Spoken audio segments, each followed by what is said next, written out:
Hi everybody, it's Get Real in the Kitchen with Deanna Olson, and it's baked pork chops and sweet potatoes. And there's one that's just about ready to come out of the oven, so let me just show you what we're going to do here to get it ready. And I went ahead and used the garlic press to put the garlic in the mini food processor, which I just used for the other recipe. And the recipe's right below in the description. And then I'm throwing in some parsley. And I'm throwing in lemon juice and salt and olive oil. And I'm just going to give it a quick whirl.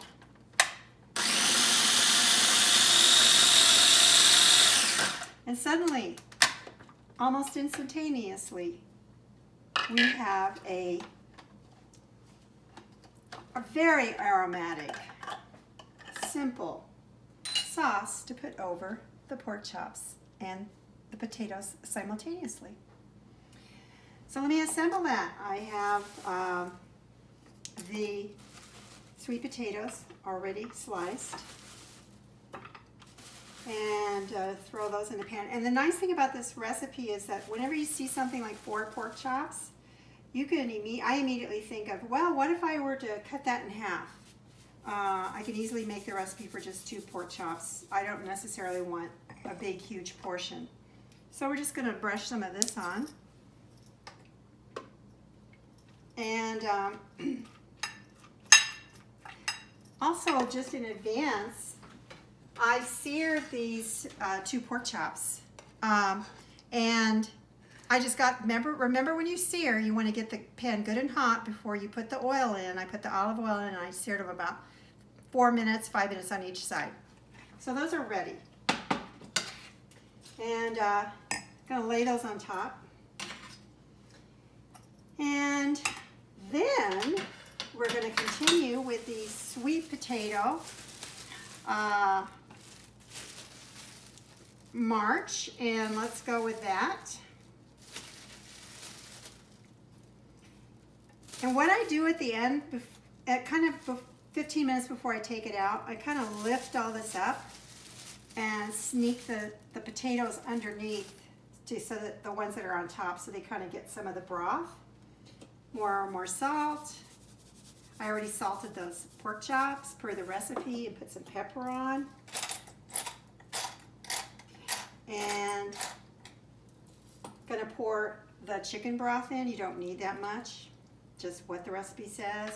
Don't worry about, oh, I need a lot more of that. So let's just put some more of the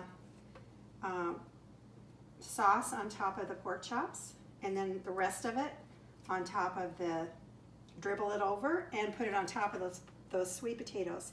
And this is ready to go in the oven. So let's just make sure it's kind of all together, evenly dispersed, and that is ready to go in the oven. And let me tell you something about this kind of recipe where it's a couple pork chops. This is a good time to really spotlight the meat, and maybe try going to a local butcher shop or someone who specializes in meat, just for fun. It makes me feel like I'm going on a little tiny vacation to go to a different store and try their pork chops. So I did that for you. So we're gonna take these out of the oven, and then the ones that are done, and then we're going to sample them and see how we're doing.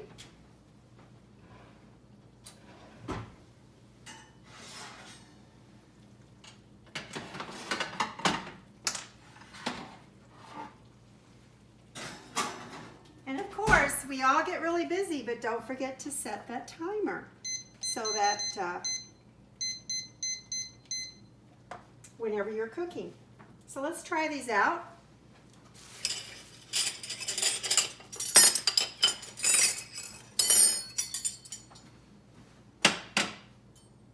And like I said, what I did is I picked up the last 15 minutes. I just lifted the chops and put the potatoes that were all on top there, kind of squished them down so that they would just get all more incorporated into the juices.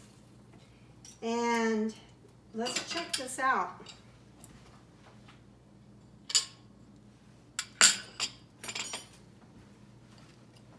And I was just trying to use up the potatoes that I had around the house.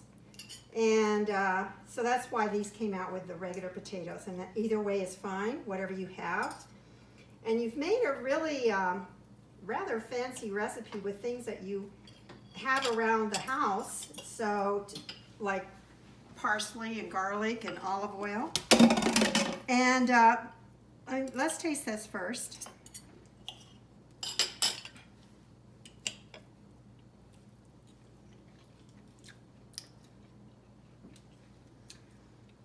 Moist, flavorful.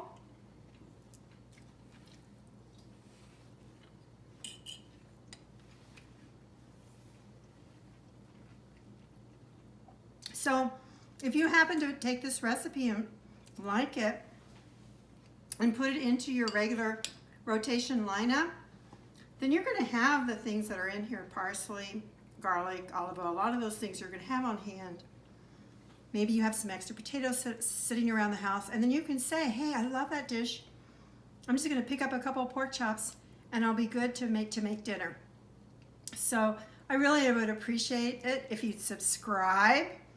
And don't forget, this is live from Denver, one take. See you next time.